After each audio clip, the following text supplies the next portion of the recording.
Ernst Drexler ended his phone call and turned to find someone standing in his office. No, not someone. The one. He shot to his feet and broke out in a sweat, as he always did in the one's presence. The man, no, he was something more than a man, frightened him to the core, especially the way he entered and left rooms without warning whenever he pleased. "You've located the troublemaker," the one said. A statement, not a question. "Who is he?" "Surprisingly, it was a woman." "What is her name?" "We, don't know yet, but she won't be bothering us anymore, that I can guarantee." "Nothing is guaranteed." "Yes, sir." In apparent deep thought, the one wandered the office. Ernst observed him as he waited for him to speak. His appearance had undergone subtle changes lately. His frame seemed smaller, his skin tones just a shade darker, his features softer, the brown of his hair deeper. All incremental, nothing dramatic, but right now he could pass for Hispanic. Ernst wondered why. Some reason beyond vanity.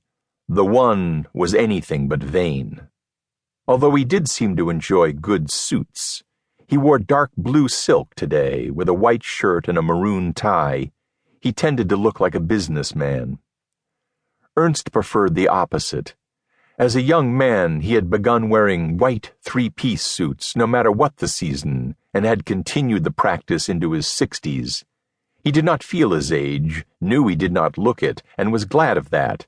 He confessed to a modicum of vanity. Finally, the one turned to him. "The Orsa is awake." The news startled Ernst. "It is? I had no idea. I was going to check on it later when—" "I sensed it awaken a few hours ago. We must waste no time. The Fintmanchka process must begin as soon as possible." "Yes, of course. This is wonderful." "It won't be truly wonderful until the Fintmanchka successfully completes its task." "Of course, the order—" "I am not leaving it up to the order. The High Council consists of 7 egos who will have to agree on how to proceed. I want no delay. The Septimus Order deserves untold credit for its efforts so far." He jabbed a finger at Ernst. "But I am putting you in charge. You personally, Ernst Drexler." "I exist to serve."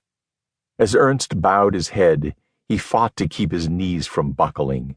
He had assumed that, as actuator for the High Council, he would do most of the work, but would share responsibility with the Council. But now the one was laying responsibility for the successful creation of the Fintmanchka, something that had never been done before, entirely on his shoulders. Should he fail? He did not want to think about that. He hesitated, then cleared his throat. "Existing lore is vague on the precise purpose of the Fintmanchka, if I may be so bold to ask." "You may. Should you succeed in your task, you shall have your answer. Should you fail, it will not matter to you." Ernst swallowed. He did not like the sound of that.